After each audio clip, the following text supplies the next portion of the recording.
Um, got a little diverted towards the end of the week with some dashboard performance work that I was helping out with, but took a really quick stab at just showing some more progress on container stuff.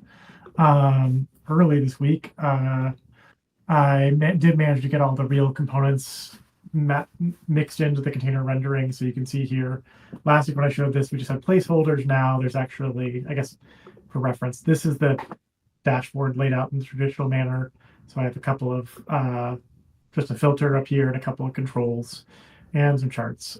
Here we're actually rendering it in the new system. So there's a control sitting inside, I guess, a container, which could be a tile, a filter and a control, a viz. This is actually the same viz. This is the viz and this is the result config. So you can actually co-locate them next to each other. So one query runs two vizzes, but be super clear, it's not two different vizzes. This is the result config, not a table config. And markdown down here. The other thing you'll notice is I just did this really quick just to show off like how tab might work. So page 1 is here. I've clicked to page 2. This is a different container. In this case, it's going sideways, so it looks really ridiculous, and we haven't dealt with a lot of layout issues. But it does kind of show a really dumb demo. Full width's a little bit better looking.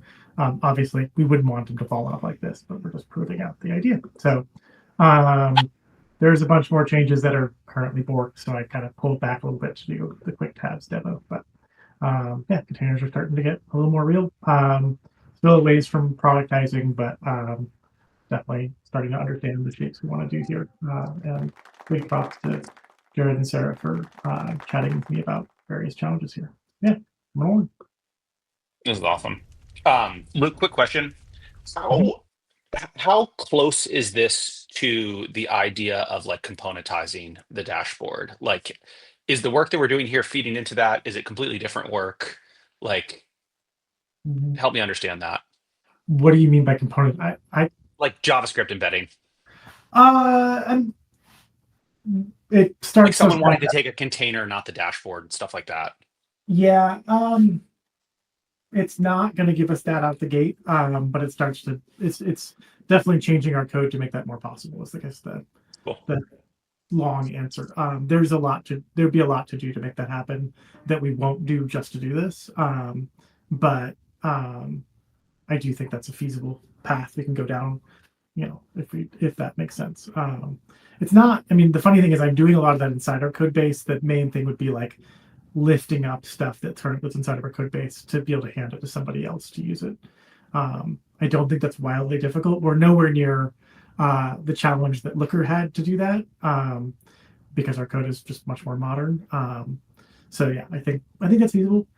This will probably for a while be like our sandbox for doing that and giving them lots of access to kind of do it inside our sandbox. But I don't think it's crazy to think that we could hand it all to somebody else to go viable.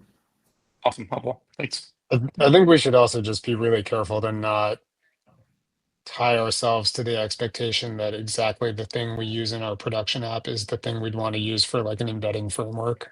Yeah, 100%. That's kind of like why I'm like, yeah, yeah. I don't know that customers want our code. They want the primitives we're using to build this stuff. And so I think that's what we have to chase is like making sure those are all available to them to go wild with. Thanks.